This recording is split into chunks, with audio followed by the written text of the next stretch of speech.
क्या पाकिस्तान एक इस्लामी मुल्क है? पिछले 77 सालों से ये बहस चली आ रही है कि पाकिस्तान एक डेमोक्रेटिक कंट्री है या इस्लामी रियासत। अगर इस्लामी रियासत है तो इस्लाम सिर्फ मस्जिदों की हद तक ही क्यों नाफिज है, और अगर डेमोक्रेटिक कंट्री है तो दुनिया की बाकी डेमोक्रेटिक कंट्रीज में सबसे पीछे क्यों? ये समझने से पहले ये समझते हैं कि दुनिया में हुक्मरानी की कितनी किस्में हैं। इंसानों की मुकम्मल तारीख देखें तो दुनिया में हुक्मरानी की 3 किस्में रही हैं। पहली, डिक्टेटरशिप यानी बादशाहत। वो लिमिटेड बाउंड्री या जगह जहां ताकत के जोर पर अनस्पेसिफाइड पीरियड ऑफ टाइम के लिए किसी एक इंडिविजुअल शख्स या खानदान की जबरी हुकूमत कायम हो तो उसे डिक्टेटरशिप कहते हैं। इसकी जिंदा मिसालें सऊदीया में किंग सलमान, नॉर्थ कोरिया में किम जोंग उन और हाल ही में उल्टी गई शेख हसीना की हुकूमत से ले सकते हैं।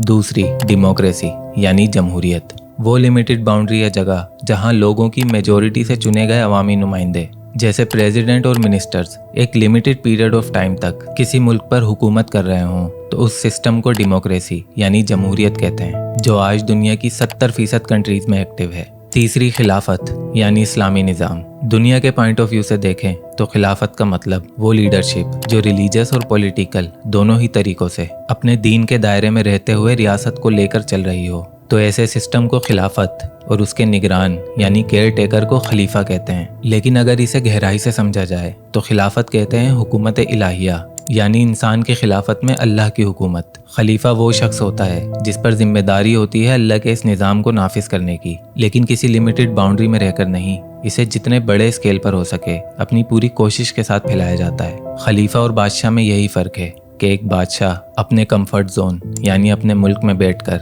अपनी गद्दी की फिक्र और पावर के नशे में पूरी जिंदगी गुजारता है, जबकि एक खलीफा का काम अपनी पूरी जिंदगी अल्लाह के इस निज़ाम को जितने बड़े स्केल पर हो सके फैलाने की जिम्मेदारी होती है। अब बात आती है कि पाकिस्तान इस्लामी मुल्क है या नहीं, तो जवाब है कि पाकिस्तान ना तो इस्लामी मुल्क है और ना ही जमहूरी। यहाँ इस्लाम और जमहूरियत दोनों ही चीज़ों को अलग अलग ग्राउंड्स पर बहुत अच्छे से मैनिपुलेट करके इस्तेमाल किया जाता है, जिसकी वजह से इस पर इस्लाम और डेमोक्रेसी दोनों ही टैग्स हमेशा लगे रहते हैं और दुनिया पर यह इंप्रेशन जाता है कि इस्लामी डेमोक्रेटिक कंट्रीज शायद ऐसी होती हैं। लेकिन अगर आप इस्लाम को गहराई से स्टडी करें तो यू विल रियलाइज कि इस्लामी मुल्क जैसी कोई टर्म एग्जिस्ट ही नहीं करती। इस्लामी मुल्क नहीं, इस्लामी रियासत होती है, और रियासत का बादशाह या प्राइम मिनिस्टर नहीं बल्कि खलीफा होता है, जो किसी एक मुल्क, जमात या फिरके का नहीं बल्कि दुनिया के तमाम मुसलमानों का होता है। और एक खलीफा की क्या रिस्पॉन्सिबिलिटीज़ हैं वो मैं समझा चुका हूँ। अब खलीफा और खिलाफत के बारे में सुनकर एक आम इंसान के जहन में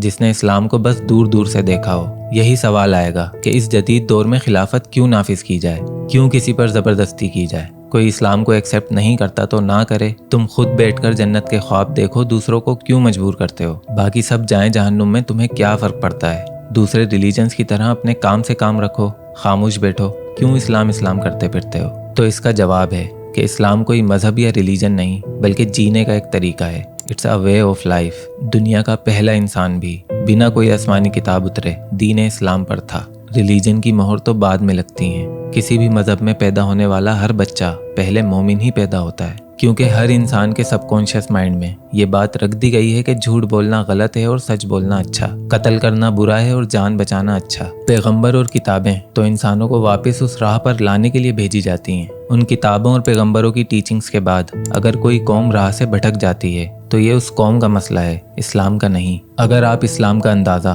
पाकिस्तान, अलकायदा, सऊदीया, फ़लस्तीन या अपने आसपास रहने वाले मुसलमानों की हालत से लगाते हैं तो आप अपने जैसे सिर्फ चंद इंसानों की सोच का अंदाज़ा लगा रहे हैं, इस्लाम का नहीं। इस पर किसी एक फ़िरके, जमात, मुल्क या इंसान का कॉपीराइट नहीं है। इस्लाम हर इंसान का बुनियादी हक है और एक सच्चे मोमिन की पहली जिम्मेदारी है कि इसे उस तक पहुँचाए जो इससे महरूम है। दुनिया चाहे कितनी ही तरक्की कर ले, सच तो यही है कि इंसान बहुत मुफलिसी और मुशक्क़त की हालत में है, अमीरी में भी, गरीबी में भी, महलों में भी, झोपड़ी में भी। और इस्लाम अल्लाह का इंसानियत को एक तोहफ़ा है जो इस दुनिया के दूसरे ख्याली मज़हबों के मुकाबले इंसानों को सबसे ज़्यादा सिविलाइज्ड और एक स्पेसिफिक पीरियड ऑफ टाइम तक इस दुनिया में स्टेबल रखने की सलाहियत देता है। और रही बात इस्लामी जमहूरिया पाकिस्तान की, तो किसी मुल्क के नाम से पहले इस्लाम लिख देने से वो मुल्क इस्लामी नहीं हो जाता। सिर्फ कलमा पढ़ लेने या माँ बाप से विरासत में मिले अकीदे को जन्नत की डेफिनेशन समझ लेने से कोई मुसलमान नहीं हो जाता। ऐसा करके आप खुद को तो धोखा दे सकते हैं लेकिन अल्लाह को नहीं। हमें ज़रूरत है अपने गिरेबान में झांकने की, खुद से पूछने की कि क्या हम वाकई में एक मुसलमान कौम हैं। दुनिया में सबसे ज़्यादा करप्शन पाकिस्तान में होती है, दुनिया में सबसे ज़्यादा झूठ यहाँ बोला जाता है, सबसे ज़्यादा करप्ट गवर्नमेंट एम्प्लॉयज़ यहाँ पाए जाते हैं, सबसे ज़्यादा पॉर्न यानी फाहिश फिल्में यहाँ देखी जाती हैं और सिर्फ देखी नहीं जाती, दुनिया में सबसे ज़्यादा चाइल्ड पोर्नोग्राफी का मवाद यहाँ बनाया भी जाता है। 264 बिलियन डॉलर्स अब तक हम सूद पर भीख मांग कर खा चुके हैं। अभी भी आपकी रूह नहीं कांपी तो और सुनिए। यहाँ कब्र में दफन हुई औरत के साथ ज्यादती की जाती है, यहाँ इंसानी गोश्त होटलों में बेचा जाता है, यहाँ स्कूल्स और मदरसों में बच्चों के साथ गलत काम किए जाते हैं, एक पंक्चर वाले से लेकर एक प्राइम मिनिस्टर तक, यहाँ सबके सब चोर हैं। हम मुसलमान हैं और हमारी ये हालत, और दुनिया काफिर होकर तरक्की कर रही है। ख्वाब देखते हो ना दूसरे मुल्कों में बसने के, क्यों?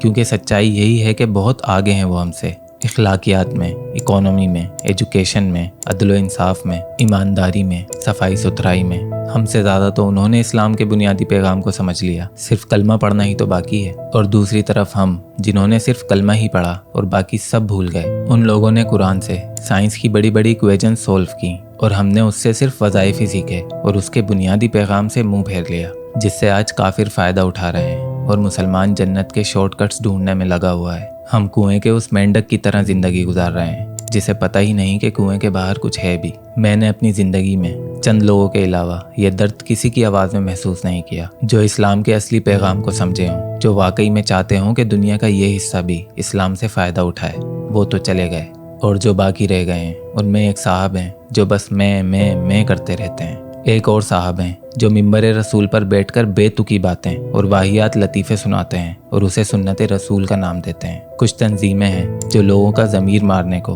पाकिस्तान की तरक्की में शुमार करती हैं। एक ग्रोह है जो पूरे जोशो जज्बे के साथ नाते और कवालियाँ पढ़ने को दीन की खिदमत कहता है। एक और जमात है जो अपने हाल और मुस्तकबिल से ज़्यादा अपने माजी पे सीना पीटती है। क्या ऐसे मुल्क को आप इस्लामी कहेंगे जिसमें कुरान और हदीस से माशरे में कोई बदलाव लाने के बजाय कस्में खाने, रट्टे लगवाकर बच्चों को हाफिज बनवाने और दूसरे फिरके के लोगों का मुंह बंद करने के लिए इस्तेमाल किया जाता हो? 77 सालों में सूद जैसी लानत से तो छुटकारा पा नहीं सके हम, जो इस्लाम के बुनियादी रूल्स में से एक और अल्लाह से खुली जंग है, और इसे इस्लामी मुल्क कहते हो? क्या ये इस्लाम की तौहीन नहीं है? अल्लाह ताला फरमाता है, तो क्या तुम किताब के एक हिस्से को मानते हो और एक को नहीं मानते? तो जो कोई भी ये काम करेगा उसकी सज़ा इसके सिवा कुछ नहीं कि दुनिया और आखिरत की ज़िंदगी में जलीलो ख्वार कर दिया जाए, जो कि हम हो रहे हैं आज। हाँ, लेकिन इस मुल्क में कुछ लोग हैं जो दबे अल्फाजों में ही सही लेकिन कहते हैं कि कुरान और सुन्नत ज़रूर नाफिज होनी चाहिए। लेकिन कहाँ? सिर्फ मस्जिद की हुदूद तक, क्योंकि अगर उसके बाहर किसी ने बोलने की हिम्मत की तो उसे रातों रात गायब कर दिया जाता है, क्योंकि इस्लामी निज़ाम उनकी दुकानों के लिए सबसे बड़ा ख़तरा है और उसकी हिफाजत के लिए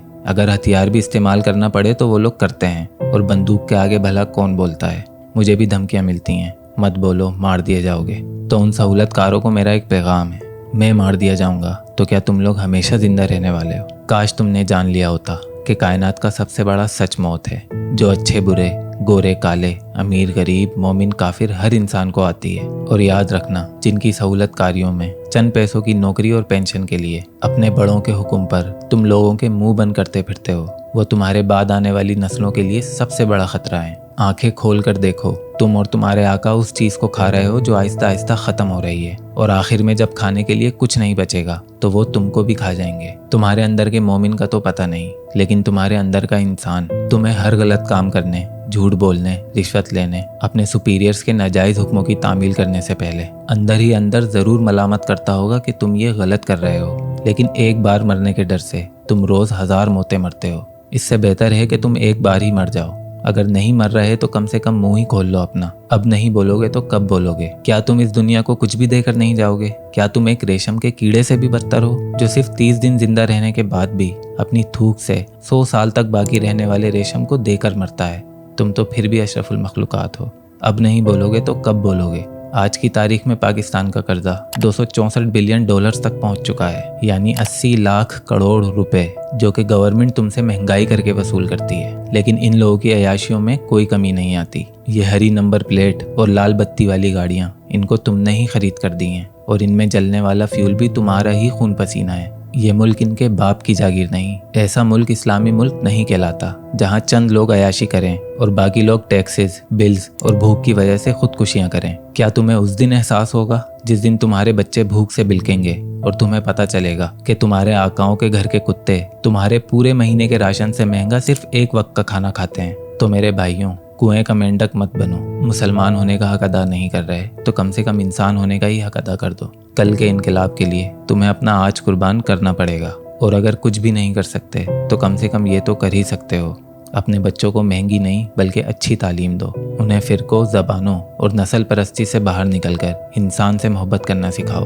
उन्हें ऐसी तरबियत दो कि उनकी मौजूदगी में कोई नॉन मुस्लिम उनसे डरने के बजाय खुद को प्रोटेक्टेड फील करे। उन्हें भूख की कीमत, प्यास की शिद्दत महसूस करवाओ। उन्हें समझाओ कि इंसान को जिंदा रहने के लिए कितना अनाज दरकार होता है। उन्हें डराओ कि अगर उनके पास एक एक्स्ट्रा रोटी थी और इलाके में कोई कुत्ता भी भूख से मर गया तो उसका हिसाब भी उनके जिम्मे होगा। ऐसी तरबियत लेकर जब ये बच्चे माशरे में निकलकर जहालत के अंधेरे मिटाएंगे तब इनकलाब आएगा, और फिर हम फ़ख्र के साथ लिखेंगे कि ये है एक इस्लामिक स्टेट। दुनिया मिसालें देगी कि ऐसा होता है इस्लामी माशरा, और यही होगी इंसान और इस्लाम की जीत।